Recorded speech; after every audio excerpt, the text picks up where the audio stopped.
The Gospel according to Mark 5:21-43.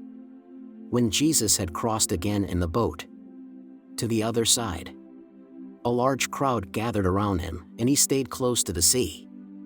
One of the synagogue officials, named Jairus, came forward.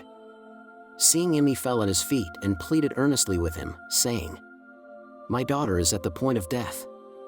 Please, come lay your hands on her, that she may get well and live." He went off with him, and a large crowd followed him. There was a woman afflicted with hemorrhages for 12 years. She had suffered greatly at the hands of many doctors, and had spent all that she had. Yet she was not helped, but only grew worse. She had heard about Jesus and came up behind him in the crowd, and touched his cloak. She said, "If I but touch his clothes, I shall be cured." Immediately her flow of blood dried up. She felt in her body that she was healed of her affliction. Jesus, aware at once that power had gone out from him, turned around in the crowd and asked, "Who has touched my clothes?" But his disciples said to him, "You see how the crowd is pressing upon you, and yet you ask, 'Who touched me?'" And he looked around to see who had done it. The woman, realizing what had happened to her, approached in fear and trembling. She fell down before Jesus and told him the whole truth. He said to her, "Daughter, your faith has saved you. Go in peace and be cured of your affliction." While he was still speaking, people from the synagogue official's house arrived and said, "Your daughter has died. Why trouble the teacher any longer?"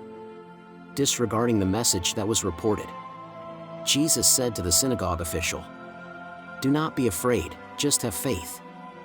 He did not allow anyone to accompany him inside, except Peter, James, and John, the brother of James. When they arrived at the house of the synagogue official, he caught sight of a commotion, people weeping and wailing loudly.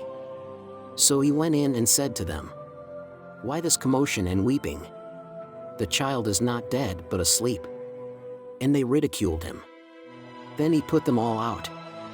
He took along the child's father and mother, and those who were with him, and entered the room where the child was. He took the child by the hand and said to her, "Talitha koum," which means, "Little girl, I say to you, arise." The girl, a child of 12, arose immediately and walked around. At that they were utterly astounded. He gave strict orders that no one should know this, and said that she should be given something to eat. The Gospel of the Lord. Praise to you, Lord Jesus Christ. Reflection. Today, it is Jairus who pleads to the Lord. Jesus has just landed and a mob jumps on him and pushes him along. As he walked to Jairus' house, a woman who had been sick for 12 years, full of trust, touches Jesus' mantle cloak and finds herself instantly cured. In the meantime, the daughter of Jairus passes away. "Your daughter is dead," they said. "Why bother the teacher anymore?" But Jesus' answer is, "Do not be afraid, just have faith." Just have faith. Lord Jesus, thank you for another day of life. Grant us, Lord, the faith to trust that only your touch can heal us, and it can save us. Grant us the grace to receive your touch, by receiving your body and blood in the Holy Eucharist. Praise be to you forever, Lord Jesus Christ.